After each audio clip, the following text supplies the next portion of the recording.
Good morning and good afternoon. Welcome to another episode of Before Coffee. It is our Themeless Thursday where we're going to talk about whatever we decided to talk about, like a lot of days. Let's be honest. We're talking about gun laws, Joe Biden, of course, and all sorts of things. So let's go ahead and get into our headlines. Today on Before Coffee. Czech Parliament toughens gun laws after December mass shooting. The governor signs legislation protecting IVF, and we talk about President Biden's State of the Union speech. We've got an Irish referendum. Confusion and debate ahead of constitutional votes about women in law. And we talk about dad culture. It has nothing to do with parenting. For our culture news, the jury finds Armour guilty in fatal Rust shooting. Stories and more, which is National Cereal Day, March 7th, 2024 on Before Coffee.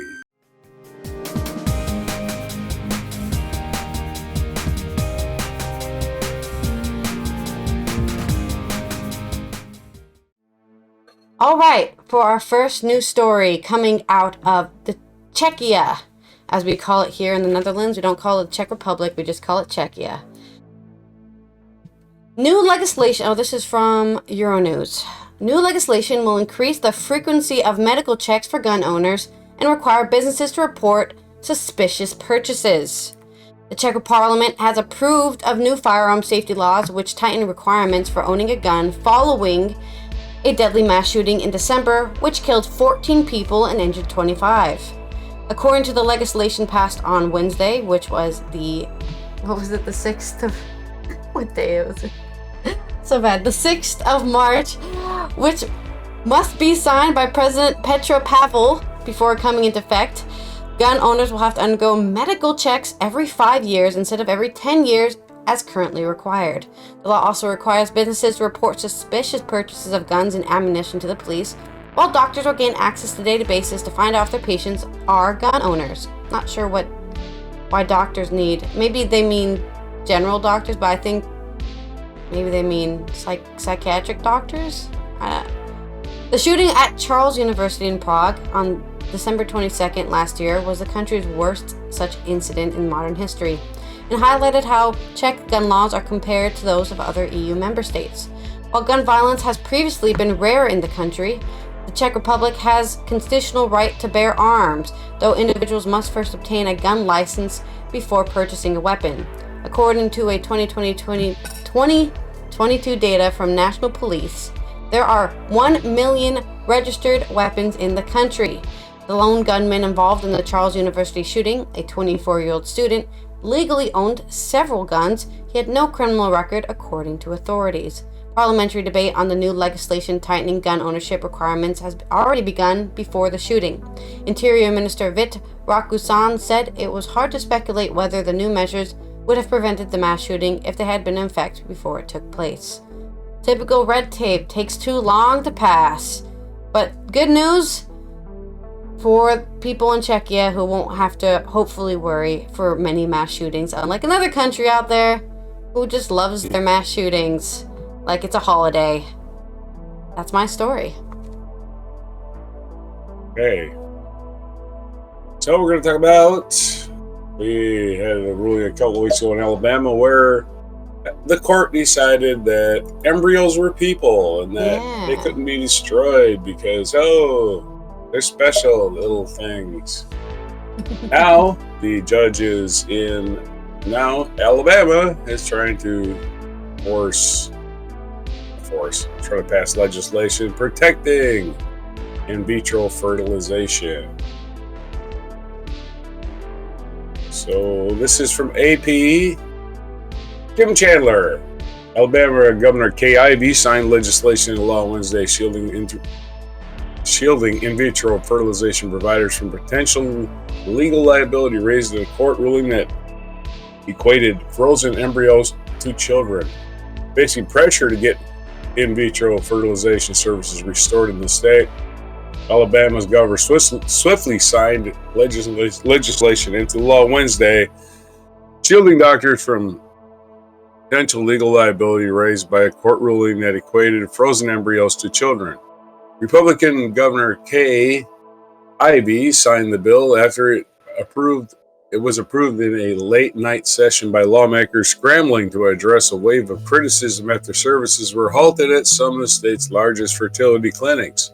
Doctors from at least one clinic said they would resume IVF services on Thursday. I am pleased to sign this important short-term measure into law so that couples in Alabama hoping and praying to be patients can grow their families through IVF. Republicans in the GOP-dominated Alabama legislature opted to back the immunity proposal as a solution to the clinic's concerns, but they shied away from proposals that would address the legal status of embryos created by IVF labs, action that some said would be needed to permanently settle the issue. The Alabama Supreme Court last month ruled that 3 couples whose frozen embryos were destroyed in an accident in a storage facility could pursue wrongful death lawsuits for their extrauterine children. The ruling, extrauterine children, they call them.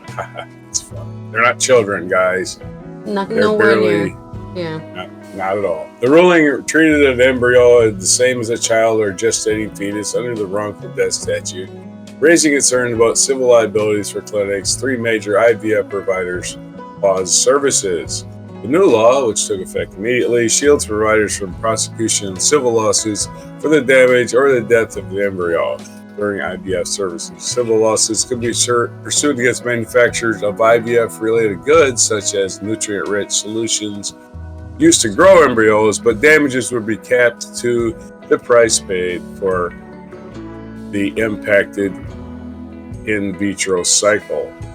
Okay, so it's kind of a band-aid on the actual problem, which stay out of people's bodies. Not your policing area. And we're going to talk about Joe Biden's State of the Union address. President Joe Biden tonight will...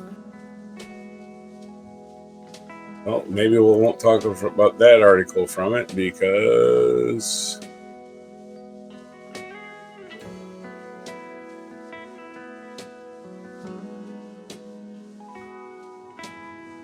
that one isn't written that well. This one's from the New York Times, unfortunately. We ripped on the New York Times yesterday. So that one wasn't written that well. Isn't written that well. President Biden enters the State of the Union speech on Thursday with an economic record that has defied forecasters' gloomy expectations, avoiding recessions while delivering stronger growth and lower unemployment than predicted. But where we go with the polls, we're going to skip the news about polls because we know they're complete horse crap, and reporting polls as news is not news. It's just I'm trying to create a story out of thin air. They remain frustrated over high prices in groceries. That's not even actually happening. Okay, so there's no good stories being written today about George Biden's State of the Union address that I could actually read because they cut off after one sentence and say, "Hey, pay for our article," and I'm like, "No, I'm not paying for the article." So back to you. Okay. All right. Well, hopefully one day we'll find out what's going on. I refuse to sit here and read corporate media's little blurbs where they go, "Everybody's mad because of inflation." I'm like, why do you keep insisting that everybody's mad because of inflation? I mean, based on what? I don't know. You ask them loaded questions about, "Oh, do you hate inflation?" And everybody goes, "Yeah, I hate inflation." Okay, I hate it.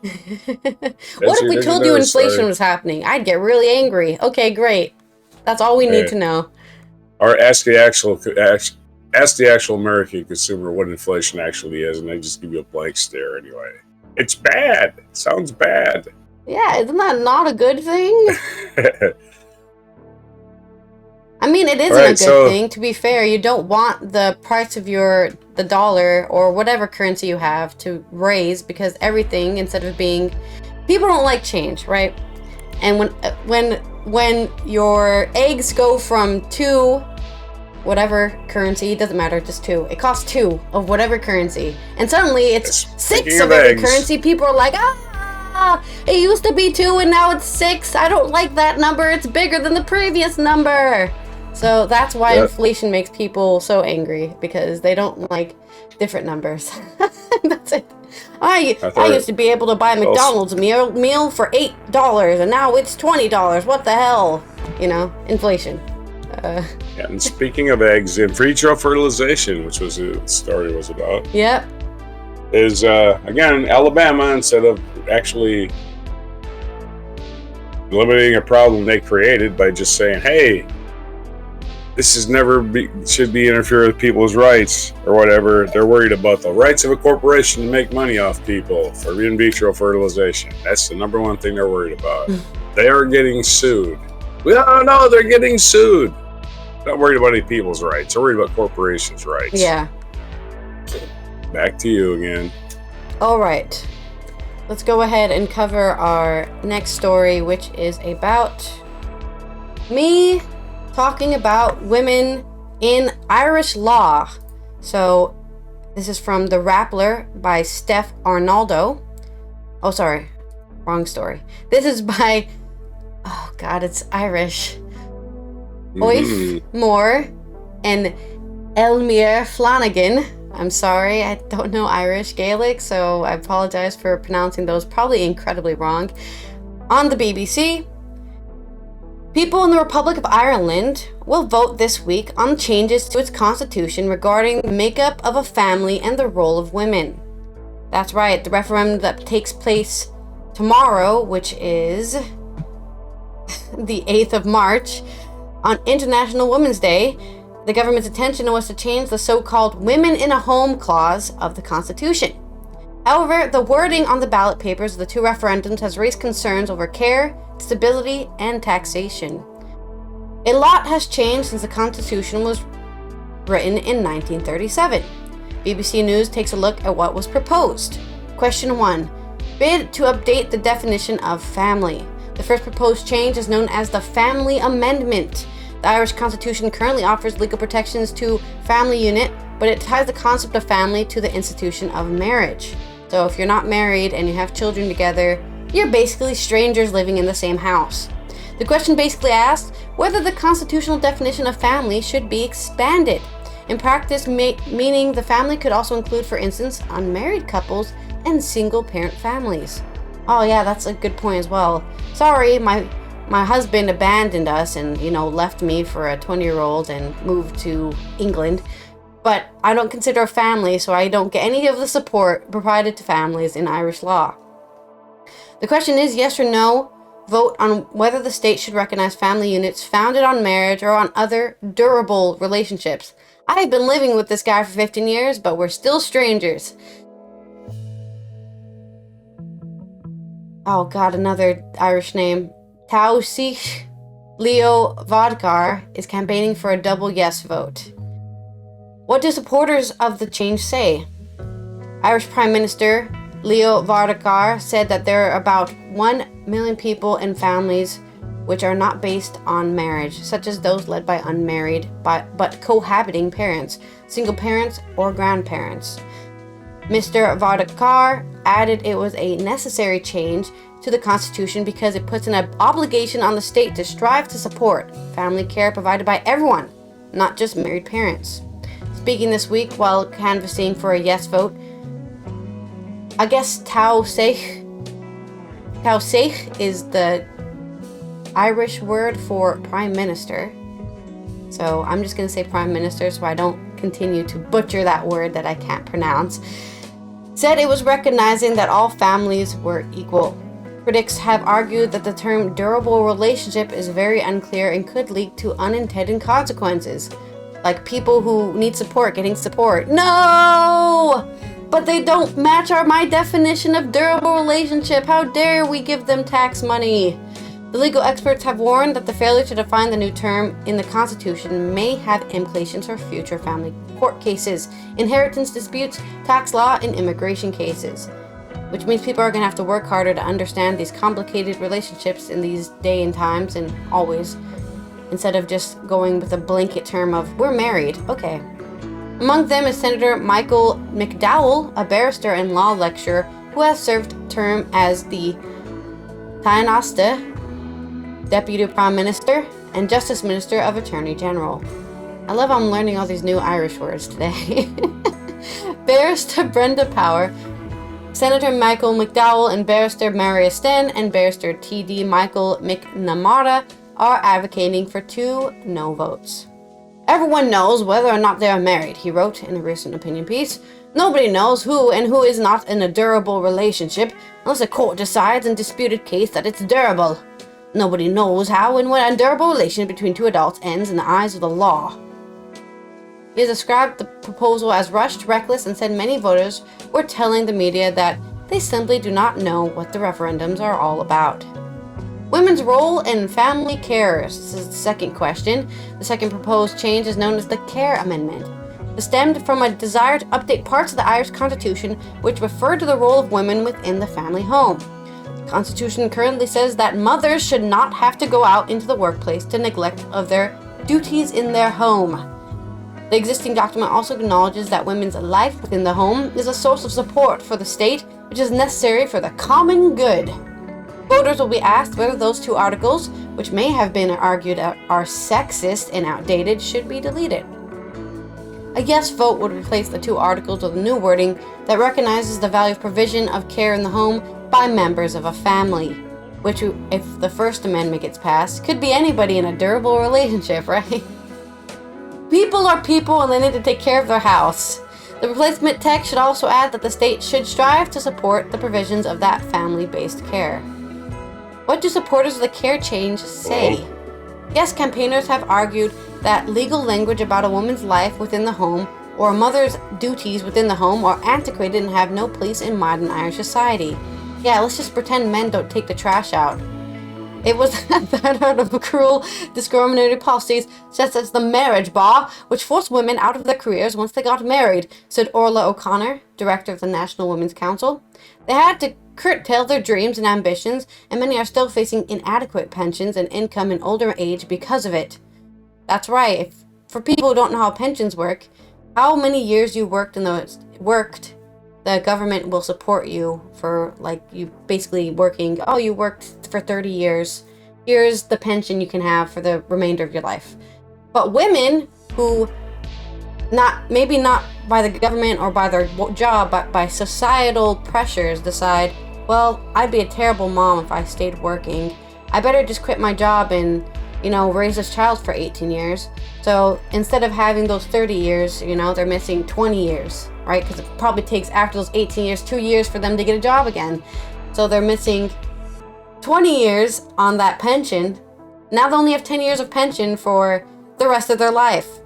And it's not like, just like women do so much unpaid labor, but. So, Minister for Equality Roderick O'Gorman said that during the announcement of the referendum, a woman's place is wherever she wants it to be, whether that's in the workforce, in education, or in the home. What do opponents of this referendum say? By the wording, the proposed change has angered disability activists who fear it would enshrine the Constitution in the idea that caring is mainly the responsibility of family members. They are concerned about the phrasing that the state shall strive to support family members who provide care, insisting that the onus should instead be firmly on the state to look after all its citizens equally. Nothing in the wording gives me confidence that this isn't about protecting the rights of disabled people and older people, said No campaigner Anne Mary Flanagan. It has nothing to do with care, and it's nothing to do with women's rights. Anne Mary Flanagan said the referendum was about protecting the state against its obligations to disabled people. That is a fear of a lot of people with disabilities. That the government's like, God, can we not worry about these people? They don't do anything for me, except for being born. That's a fear people have on the government's opinion. Instead, she believes the proposal is an attempt by the state to reduce its obligation to funding particular services. Ms. Flanagan, who has been disabled since birth, is fiercely protective of her right to lead a full, independent life without having to rely on her help from her family. I used a motorized wheelchair. I'm a personal assistance service user, so I have first-hand experience on what it's like to need support, she said. I am married to my husband and we have an equal relationship. and we didn't organize our relationship on the basis that he would become my carer.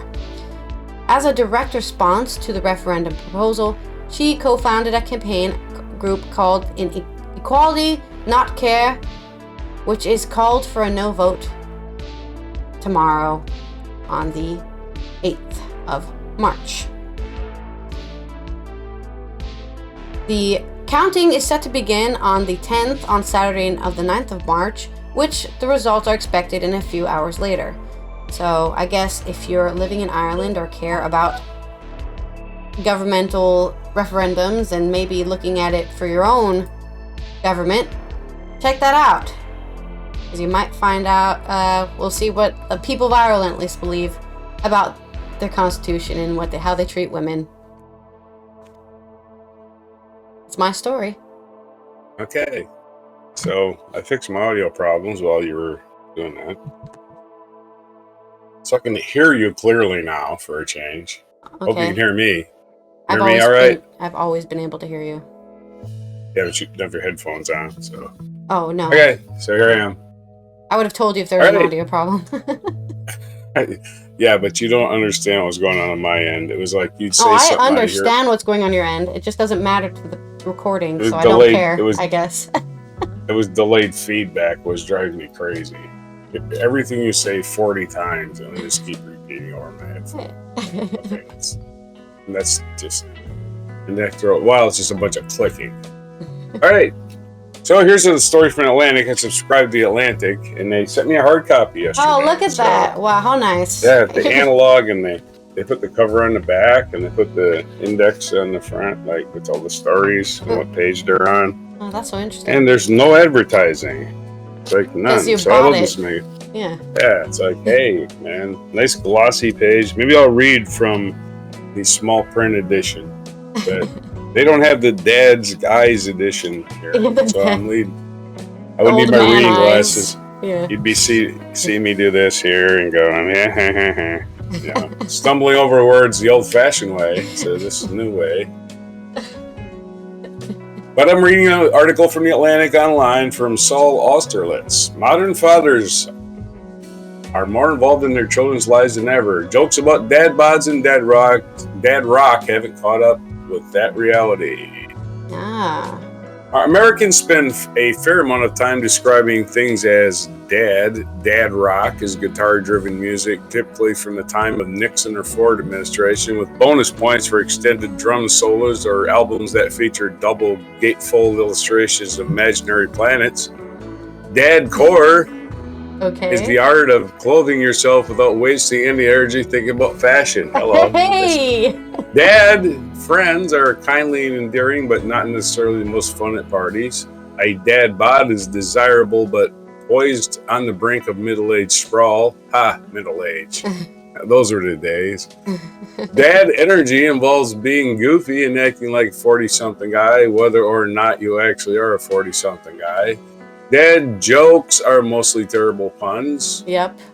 These phrases all paint a picture of someone who's uncool, modestly embarrassing, and blissfully unconcerned with others' judgments, but they have something else in common. They bear little relationship to the actual work of raising children.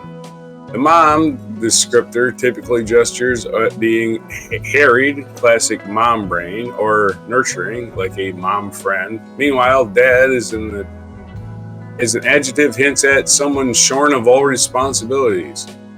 The idea seems rooted in an early area when men had the time to get really into classic rock or craft beer because they didn't change many diapers or prepare many lunches. Yeah. But although snoring in my recliner sounds mighty appealing, I have 11. This is an article person writing this, not me. But also, it sounds pretty appealing to you as well. Snoring That's in your recliner. all I want to do, actually. Yeah. This is this person, Saul Austerlitz, talking. I don't have an 11-year-old, so just let me know. I have an 11-year-old and a 7-year-old to care for. I hardly have the time, nor most of the other fathers I know. Of course, women do considerably more child care than men do. According to Pew Research, mothers in 2016 reported devoting 14 hours a week on average, while fathers devoted only 8. But the gap has shrunk substantially over the past half century or so. Dads now spend more than triple the amount of time caring for children as they did in 1965. There's definitely variations. Some do far little, but for many, the hours keep going up. According to 2021 and 2022 data, college-educated fathers who were living with their children spent more than 10 hours a week caring for them. The Institute of Family Studies, a think tank that promotes marriage and family life, recently reported more men feel like they want to do more hands-on parenting. Natasha Cabrera, a University of Maryland professor who studies parenting and children development, told me, men want custody of the children. They want to engage with the kids. They want to spend more time reading and doing caregiving. The old model of fatherhood, the hands-off financial provider stereotype that involved little participation in bath time or homework, bears less and less resemblance to reality. But cultural conceptions of what dad looks like still seem to reveal a lingering discomfort with masculine caregiving, the central work of fatherhood. Just look at TV fathers who tend to be either mournful absentees like Ted Lasso and neglectful workaholics like Kendall Roy, or scatterbrained incompetent sitcom dads like Homer Simpson. Jokes about dads on Father's Day cards and television commercials are on social media mentioned interests of any middle-aged man might have, kids or no kids, golf, grilling, and so on. I love dad rock as much as the next 45-year-old guy does, but I've come to believe that clinging to this outdated version of fatherhood prevents us from envisioning a new one that can be both silly and serious, but that, most important, centers on caretaking above all. Until then, all of the discussion of dad core and dad books will continue to undersell actual involved fathers, calling attention to their goofiness rather than to the hard work that raising kids demands. As dads have taken on more child rearing, they have been confronted with many of the challenges that caregivers have long faced, including the absence of affordable childcare, professional lives that relinquish vanishingly little space for family responsibility, and lack of nationally guaranteed paid parental leave. But these issues are still often thought of as province of mothers alone, the tired stereotypes that are distraction from the support that fathers and all other parents desperately need. You can make fun of me for listening to 30-year-old hip-hop songs and wrongly thinking that I'm a badass. Point taken. But don't come at me for being incompetent and clueless as a parent. If you're going to make fun of me for my dad energy, pick up my strong feelings about my children doing homework or my 10-year lullaby renditions instead. Mock my obsessive editing of my son's birthday party invitation, or how liberally I encourage my children. Quote from The Simpsons in response to all of life's prompts, large and small. Perhaps future stereotypes will playfully take dads down a peg while also reflecting how deeply entwined fathers' lives are with the work of caring for children. Rest assured, though, that some things will never change. Dads will keep making terrible jokes. Except me, I've never actually made a terrible joke. So, if you say so. I mean, what do you think about that? Do you agree with his perspective, I guess? well, his children are still 11 and 7. They're still in that Talk to me cute when stage. you have teenagers, I guess. Yeah. He's still in that phase where he's still a dad, and he has His kids love him. cake, Wait until they become cake teenagers. They're still, like, Dad, leave me alone. You're such a buzzkill. the cake is still in the oven. I hate you. All of the complete, let's call them nuances of fatherhood have kicked in of the older children. But yeah, well, I don't know. I mean, everything changes. I guess economics is driving this. Yeah. As men can choose to stay home. Yeah. Back to you. I mean, I have to disagree with his insight. statement on Homer Simpson being incompetent. He obviously didn't watch the show a lot, because there's a lot of moments where Homer Simpson is actually a very supportive father to Lisa or Bart, and he does, he has those heart-to-hearts. I remember those moments a lot. Sure, he's incompetent. When he's not choking Bart with Yeah. his bare hands. Other than that part, yeah. Well, there's parts where he's actually a good dad, right? He's a But cartoon character. He's a cartoon. He's not real. There are life lessons in The Simpsons, but yeah, for sure. You don't have to go, oh my God, they're acting terribly. Yeah, they're a cartoon. They're acting terribly. But again, they don't ever age like we do. They don't grow up. Homer Simpson's still the same age he was in 1989. Yep, lucky him, or maybe not. Kids are still in grade school, and they'll never get any older. Unfortunately, that's not reality. Yeah. All right. In some more culture news, we've been talking, well, not we, everyone's been holding on to the Fatal Rush shooting results, especially since it indicated that, who was it? What's his name? I forget his name now. The actor who shot the cinematographer was, Alec Baldwin. Yeah, Alec Baldwin.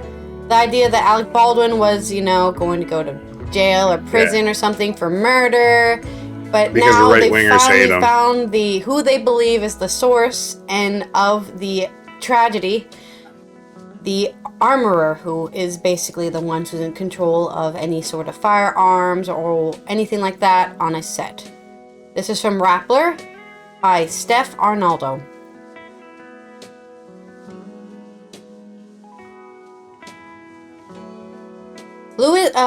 Hannah Gutierrez-Reed, the former armorer at the movie Rust, has been found guilty on Wednesday, March 6th, for involuntary manslaughter. So not murder, just manslaughter. It's a much lenient sentence, but it's still ending a trial over Hollywood's first on-set fatal shooting in nearly 30 years. 10 days of testimony have focused on whether the relative inexperienced armorer endangered fellow crew and cast members in her handling and supervision of firearms on the low-budget production set in New Mexico. Judge Mary Marlowe Summer ordered that Gutierrez be taken into custody immediately. She faces up to 18 months in state prison. As deputies led her from her courtroom, Gutierrez told her distraught mother that, "I'll be okay." Jurors who reached their decision in just 3 hours acquitted Gutierrez on a second charge of evidence tampering. Just after lunch on October 21st, 2021, Gutierrez mistakenly loaded a live round into a reproduction Colt .45 revolver that actor Alec Baldwin was using inside a movie set church outside Santa Fe. Of course, the question is, why do you have a live round on a set to begin with? But I don't know anything about being an armorer and why you need real gun ammunition on a fake. Everything's fake in movies, by the way, guys. None of it's real. Baldwin cocked the gun, pointed it towards the camera, and fired it one live bullet that killed cinematographer Halyana Hutchins, wounded director Joel Souza. Baldwin denies having pulled the trigger. His own manslaughter trial is set for July 10th. The case is about constant, never-ending safety failures that resulted in the death of a human being and nearly killed another, said New Mexico State Special Prosecutor Carrie Morrissey in her closing statement earlier Wednesday, on the 6th of March. Gutierrez's lawyer, Jason Bowles, said he would appeal the decision. "My sense was the evidence was insufficient. It was a lot of speculation," Bowles said, outside the courthouse following the decision. During the trial, Bowles argued that the movie's production company tried to cut costs by employing Gutierrez as both a part-time armorer and a props assistant in the gun-heavy Western. During the trial, movie set firearms safety expert Brian Carpenter testified that more armorers were needed on the set. New Mexico's Worker Safety Agency in 2022 fined the company, Rust Media Productions, the state's maximum possible penalty for ignoring industry firearm safety guidelines.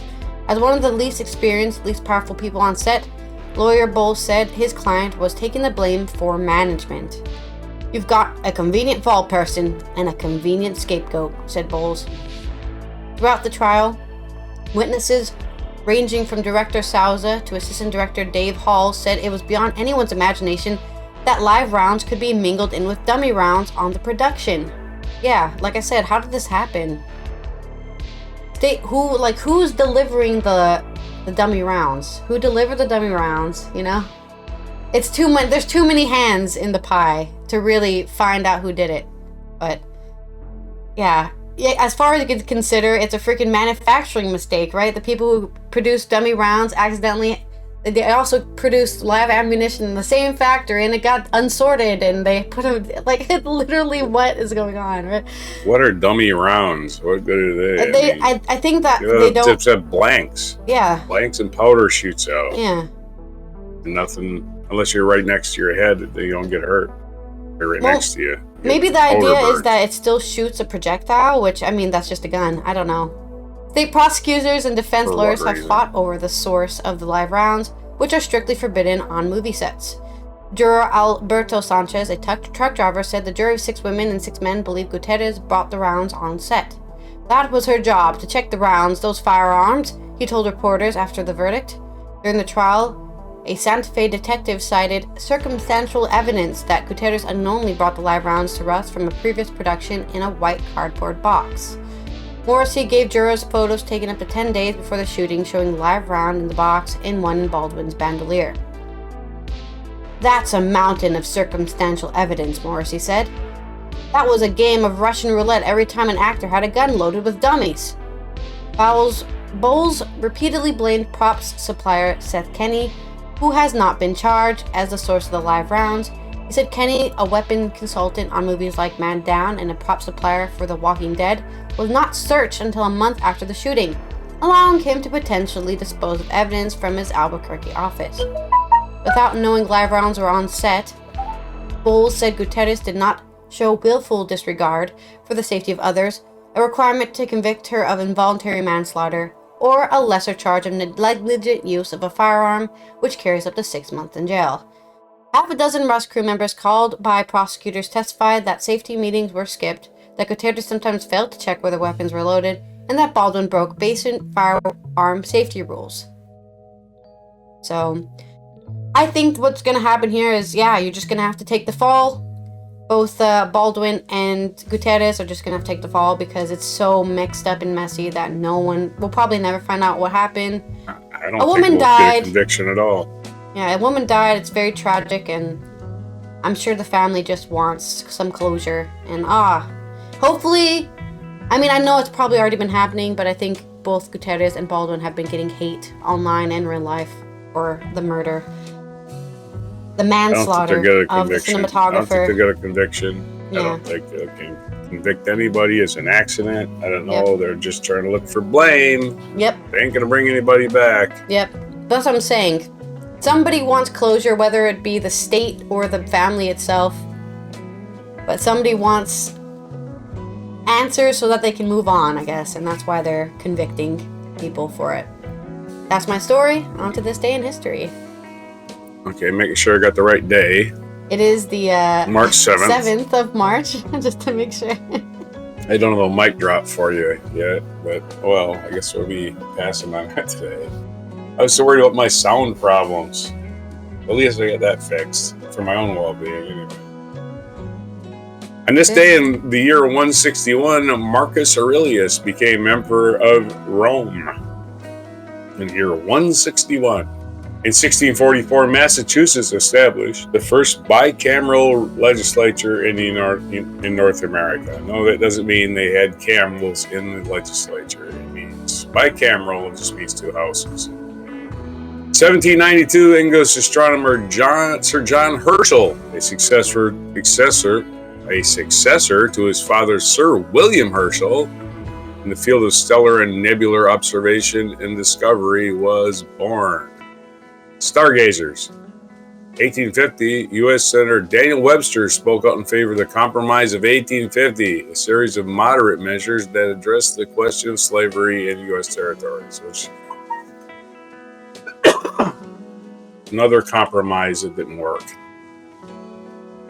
1872, painter Piet Mondrian, who was an important leader in the development of modern abstract art, is known for works that possessed a formal purity that embodies his spiritual belief in a harmonious cosmos, was born in Amersfoort, Netherlands. In 1875, in this day, composer Maurice Ravel, who is noted for his musical craftsmanship and perfection of form and style, was born in Cibourne, France. Ravel. Maybe you can play the Ravel's Bolero as a mic drop. I don't know.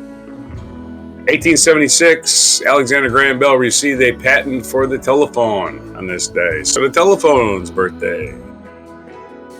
1952, West Indian cricketer Viv Richards, who earned the nickname Master Blaster, was arguably the finest batsman of his generation, was born in Antigua. Okay. 1987, American boxer Mike Tyson became the youngest heavyweight to acquire the World Boxing Association Championship when he defeated James Smith 12 rounds. Doesn't say how old he was, it just said he was the youngest. It would be nice if you put a number next to that. 1999, American director and writer Stanley Kubrick, whose iconic films are characterized by cool formal visual style, meticulous attention to detail, and detached, often ironic pessimism, died in England. So Stanley Kubrick, director of Clockwork Orange, Full Metal Jacket, The Shining, what else? Bunch of movies. 2010, American director Catherine Bigelow became the first woman to win an Academy Award for Best Director for The Hurt Locker. Yeah, and then the next woman to win one was an Asian woman. Yeah. Yay. Featured event. Sad. This day in 1965, attack on civil rights protesters in Selma, Alabama. That's this gonna be day the in mic drop, by the way. 1965. What? I've made a mic drop for that. Sweet. Okay. On this day in 1965, state troopers used nightsticks and tear gas to attack American civil rights activists as they crossed the bridge in Selma, Alabama during their attempted march to state capital of Montgomery. What were they mad about? They wanted to be able to vote. Wow, and they were just walking, by the way. They didn't have rifles or anything. They just walked. That's Crazy. right, Alabama, where embryos have more rights than black people. Oh yeah. Put that on your freaking state flag, dude. Yeah. Put it on your state flag. Yeah, we're good at football. Because that's where black people's rights stop in Alabama. They stop at the right to play football. Janet Guthrie was born on this day, the American race car driver, first American woman stock car driver. March 7th, 1938, in Iowa City, Iowa. Very imaginative in Iowa, naming cities. Let's call it Iowa City. Okay. Couldn't think of a better name, huh? Sorry, just kidding, Iowa. Not really. Other birthdays today. Reinhard Heydrich, German Nazi official. Oh, we need to remember his birthday for some damn reason. He was born in 1904. Michael Eisner, American executive, was born in 1942. Bryan Cranston, Walter White, of Breaking Bad. Born in this day, 1956. Happy birthday, Bryan Cranston. And Rick Mayhall, British actor and comedian, born in 1958. What day is it besides National Cereal Day? It is National Slam the Scam Day. There you go. Something about don't answer the phone just because you think it's somebody important and give them all your information. It's National Be Heard Day. Because of AI, people can actually recreate their loved ones' voices and then scam you as well. So make sure you confirm with the people who may be calling you over the phone that they actually called you and asked you to send them $10,000 because they're stuck in jail and they need a bond. Because they might not actually be in jail. If you have friends like that, lose them anyway, right? No, it was like, I read a story about it. It was specifically somebody's son called them on the phone going, Dad, I'm in jail in Tennessee and I need you to send me $10,000 so I can get out. Yeah, sure. And it was a whole mess and it ended up being a scam. And he had to call his son being like, you're in jail? And like, I'm not in jail. I'm not even in Tennessee. What the hell's going on? That's why you should always hang up on anybody that wants money to get out of jail. Yeah, even if it is your own child. That's right. Tough shit. Shouldn't have got in trouble.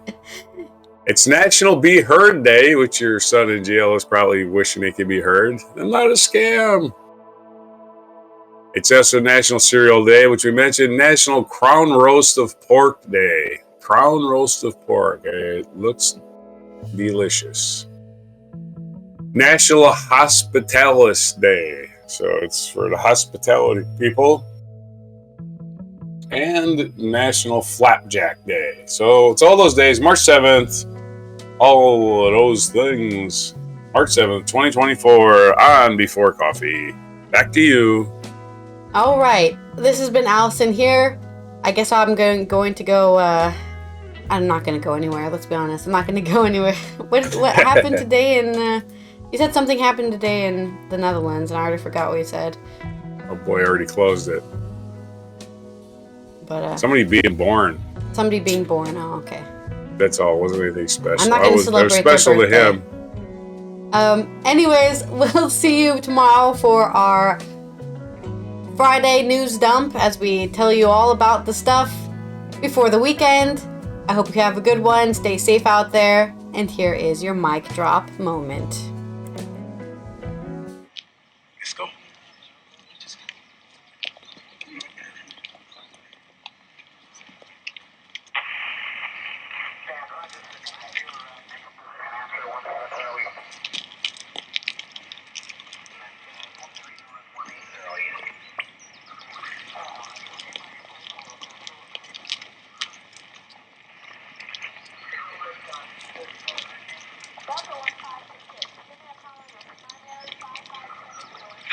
an unlawful assembly. It will not be allowed to continue. You have 2 minutes to disperse.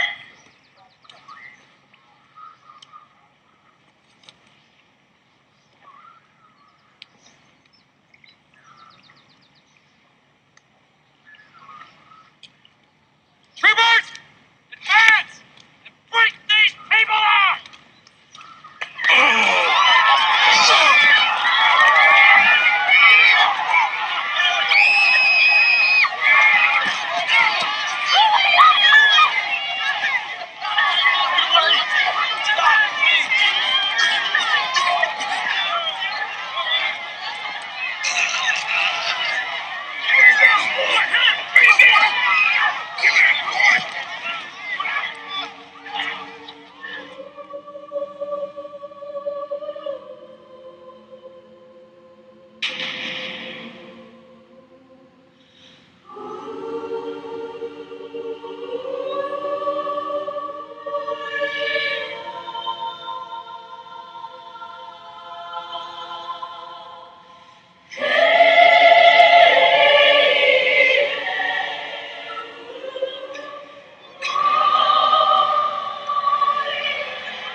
Inside, come on!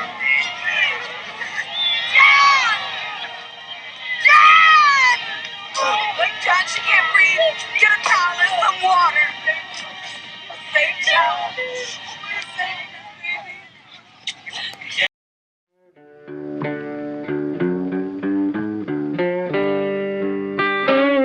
Be sure to hit the like, subscribe, and notify buttons, and follow our other channels, Toxic Alley, History of Gravy, and Scratchy Old Records.